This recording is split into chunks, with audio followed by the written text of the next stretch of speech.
हर हर महादेव। श्री शिवाय नमस्तुभ्यम। आप सब भी कमेंट में हर हर महादेव अवश्य लिखिएगा। आइए आज के वीडियो में हम सावन मास के चौथे सोमवार के व्रत कथा का श्रवण करेंगे।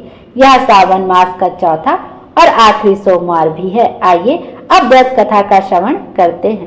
पौराणिक कथा के अनुसार एक बार भगवान शिव शंकर भ्रमण के लिए जा रहे थे। तब माता पार्वती जी बोली, मैं भी आपके साथ चलूंगी। तब भोलेनाथ ने उनसे कहा, देवी आप मेरे साथ मत चलिए, आपको भूख और प्यास लगेगी। तब पार्वती जी ने कहा, नहीं महाराज मैं भी चलूंगी। रास्ते में पार्वती जी को भूख लगने लगी। उन्होंने भोलेनाथ से कहा, हे महादेव मुझे खीर खांड का भोजन चाहिए। तब शिव शंकर भगवान बोले, मैंने तो आपसे पहले ही कहा था कि आप मत चलिए। तब भगवान शिव शंकर और माता पार्वती वेश बदलकर एक गांव में गए। चलते चलते वह एक साहूकार के घर पहुंच गए। तब साहूकार ने बोला, महाराज आपको क्या चाहिए? तब ब्राह्मण वेशधारी भगवान शिव शंकर बोले, खीर खांड का भोजन चाहिए। इस पर साहूकारनी ने कहा, अगर खीर खांड का भोजन चाहिए तो अपने घर में क्यों नहीं रहे? साहूकारनी का उत्तर सुनकर वह दोनों आगे चल दिए। थोड़ी दूर चलने के बाद उन्हें एक बुढ़िया माई मिली और बोली, आओ महाराज बैठो, आपको क्या चाहिए? तब ब्राह्मण के वेश में भगवान शिव शंकर बोले, मेरी पत्नी को खीर खांड का भोजन चाहिए। बुढ़िया माई ने कहा, महाराज मैं अभी लाई। फिर वह एक लोटा लेकर चल दी। तब ब्राह्मण ने कहा, बुढ़िया माई कहाँ जा रही हो? वह बोली, मैं दूध चावल और खांड लेने जा रही हूँ। तब ब्राह्मण ने कहा, बुढ़िया माई पहले अपने घर में देखो, दूध के टोकने भरे हुए हैं, चावल की परात भरी है और खांड की बोरी भी है। फिर बुढ़िया माई घर के अंदर गई और उसने देखा कि दूध चावल और खांड सब कुछ है। उन्होंने खुशी खुशी खीर बनाई और भगवान शिव शंकर और माता पार्वती को खिला दिए। उनके खाने के बाद बुढ़िया माई ने कहा कि अब मैं इस बची हुई खीर का क्या करूं? मेरा तो कोई भी नहीं है। तब ब्राह्मण बोले, बुढ़िया माई आंखें बंद करो। बुढ़िया माई ने आंखें बंद कर ली। फिर उन्होंने कहा, अब आंखें खोल लो।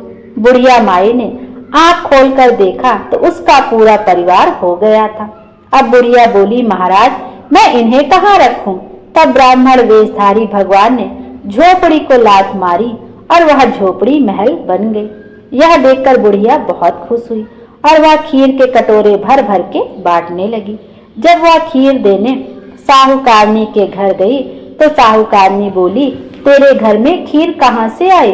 तब बुढ़िया ने कहा, मेरे यहाँ खीर खांड का भोजन करने एक ब्राह्मण और एक ब्राह्मणी आए थे, उन्हीं के प्रताप से यह सब हुआ है। तब साहूकारनी ने कहा, मेरा धन तेरे घर कैसे आ गया? मेरे पास तो कुछ भी नहीं रहा। कहाँ है वह ब्राह्मण और ब्राह्मणी? तब बुढ़िया माई ने कहा, वह दोनों अभी अभी मेरे घर से निकले हैं। साहूकारनी भागी भागी उनको ढूंढने लगी। रास्ते में उसने उन दोनों ब्राह्मण और ब्राह्मणी को देखा और बोली, ओ ब्राह्मण ब्राह्मणी ठहरो, मेरा धन उस बुढ़िया को क्यों दे दिया? तब ब्राह्मण वेशधारी महादेव बोले, तूने ना करी तेरे ना हो गई, उसने हाँ करी उसके यहाँ हाँ हो गई। मैंने ना तो तेरा उठाया और ना ही किसी को दिया। साहूकारनी ने ब्राह्मण और ब्राह्मणी के पैर पकड़ लिए और बोली, महाराज मेरी गलती माफ कर दो, मुझे कुछ तो दे दो। साहूकारनी के इतना कहते ही ब्राह्मण और ब्राह्मणी बने हुए भगवान और माता पार्वती अपने असली वेश में आ गए और बोले, ले तेरे घी लड़ी में घी रहेगा, तेल लड़ी में तेल रहेगा, काम तेरा रुके ना और तेरा जुड़े ना। इतना कहकर भगवान भोलेनाथ और माता पार्वती अंतर ध्यान हो गए। बोलो महादेव की जय, माता पार्वती की जय। आइए अब एक पौराणिक कहानी का और श्रवण करते हैं। जब पार्वती माता ने भगवान शिव से ननद मांगी थी। यह बहुत ही सुंदर और रोचक कहानी है। पौराणिक कथा के अनुसार जब माता पार्वती भगवान शिव से विवाह कर कैलाश पर्वत पर आई तब वे कई बार उदास और खुद को अकेला महसूस करती थी। भगवान शिव तो अंतर्यामी हैं। उन्होंने माता पार्वती के मन को पढ़कर उनकी उदासी का कारण तो जान लिया, लेकिन फिर भी उन्होंने पार्वती जी से उदासी का कारण पूछा तो माता पार्वती ने उनसे कहा कि उन्हें एक ननंद चाहिए। माता ने कहा, काश मेरी कोई ननंद होती। भगवान शिव ने उनसे पूछा कि क्या ननंद के साथ तुम निभा पाओगी? तो इस सवाल के जवाब में देवी पार्वती ने कहा, ननंद से मेरी क्यों नहीं बनेगी? भगवान शिव ने उनसे कहा, ठीक है, मैं तुम्हें एक ननंद लाकर देता हूँ। भोलेनाथ ने अपनी माया से एक स्त्री को उत्पन्न किया। वह स्त्री बहुत मोटी और भद्दी थी। उसके पैर भी फटे हुए थे। भगवान शिव ने देवी पार्वती से कहा, ये लो देवी, आ गई तुम्हारी ननंद। इनका नाम असावरी देवी है। माता पार्वती अपनी ननंद को देखकर बहुत खुश हुई। वे जल्दी जल्दी उनके लिए भोजन का प्रबंध करने लगी। असावरी देवी ने स्नान के पश्चात भोजन की मांग की तो देवी पार्वती ने स्वादिष्ट भोजन उनके सामने परोस दिया। असावरी देवी सारा भोजन चट कर गई और सारा अन्न भी खा गई। इस बीच असावरी देवी को शरारत सूझी। उन्होंने देवी पार्वती को अपने फटे पांव की दरारों में छिपा लिया, जहां उनका दम घुटने लगा। जब भगवान भोलेनाथ वापस आए तो उन्होंने अपनी पत्नी को ना पाकर बहुत चिंतित हुए। उन्होंने असावरी देवी से पूछा कि कहीं ये उनकी चाल तो नहीं। असावरी देवी मुस्कुराने लगी और पार्वती जी को अपने पैरों की दरारों से आजाद कर दिया। आजाद होते ही देवी ने कहा, भोलेनाथ कृपा कर ननंद को अपने ससुराल भेज दे, अब और धैर्य नहीं रखा जाता।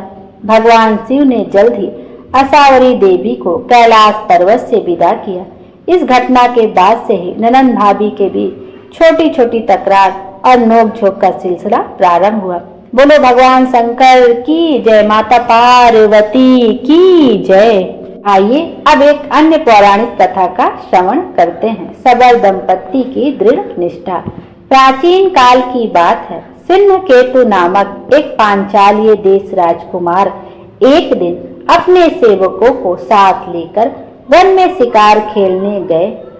उनके सेवकों में से एक सबर को शिकार की खोज में इधर उधर घूमते समय एक टूटा फूटा शिवालय दिख पड़ा।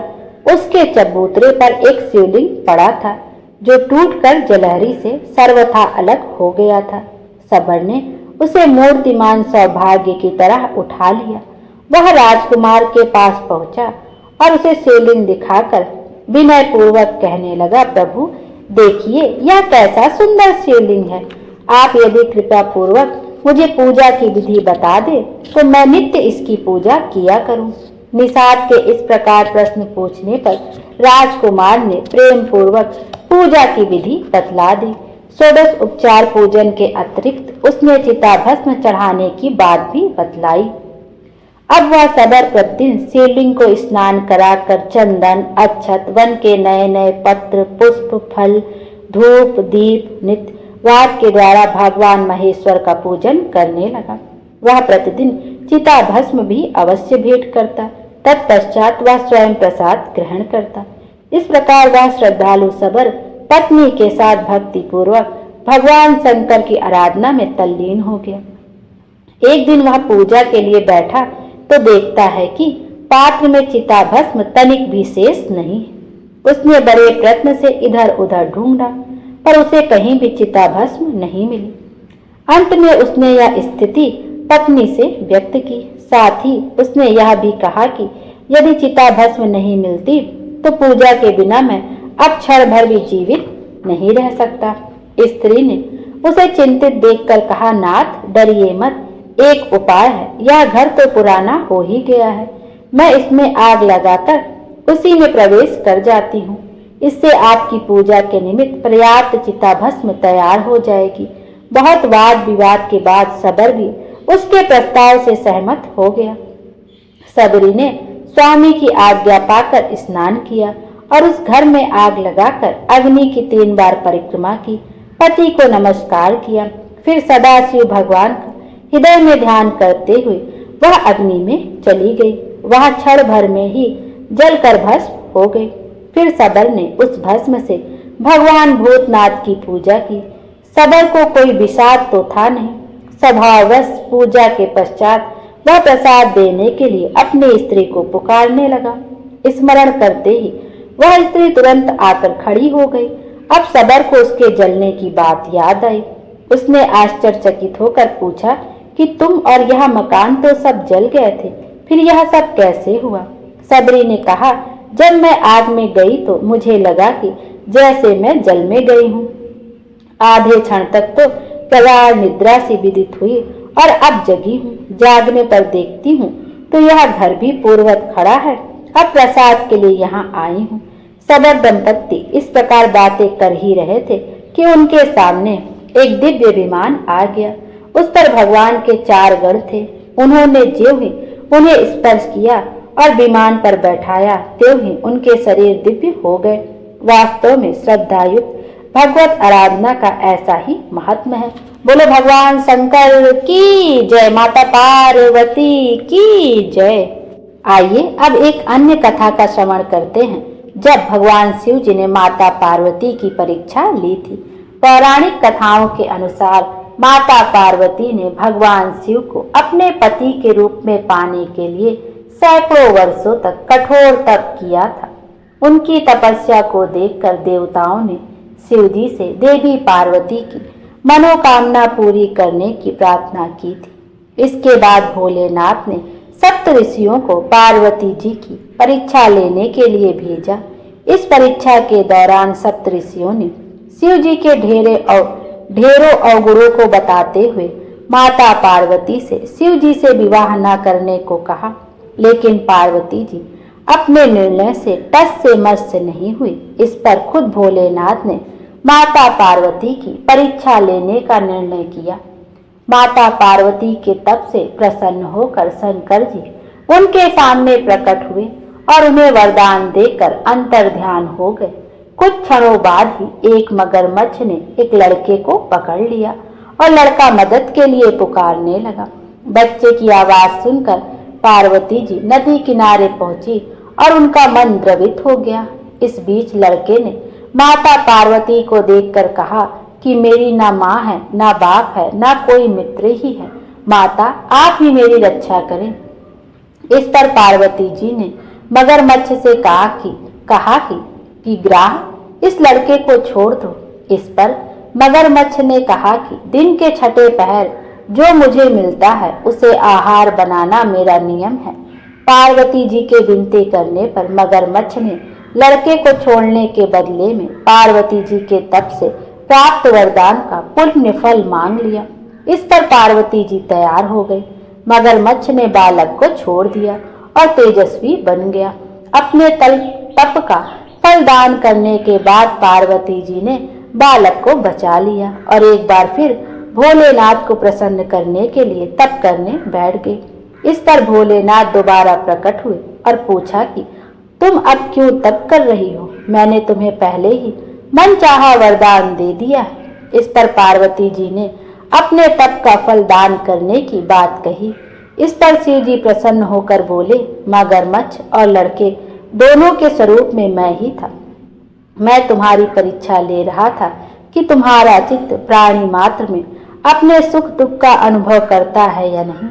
तुम्हारी परीक्षा लेने के लिए ही मैंने यह लीला रचाई थी। अनेकों रूप में दिखने वाला मैं ही एक सत्य हूँ। अनेक शरीरों में नजर आने वाला मैं निर्विकार हूँ। इस तरह पार्वती जी शिव जी के परीक्षा में उत्तीर्ण हुई और उनकी अर्धांगिनी बनी। और माता पार्वती जी ने जो कठोर तपस्या की थी वह सावन मास में ही की थी और सावन मास में ही भगवान शिव जी प्रसन्न होकर माता पार्वती को आशीर्वाद देते हैं। इसलिए यह सावन का महीना भगवान शंकर को बहुत अधिक प्रिय है।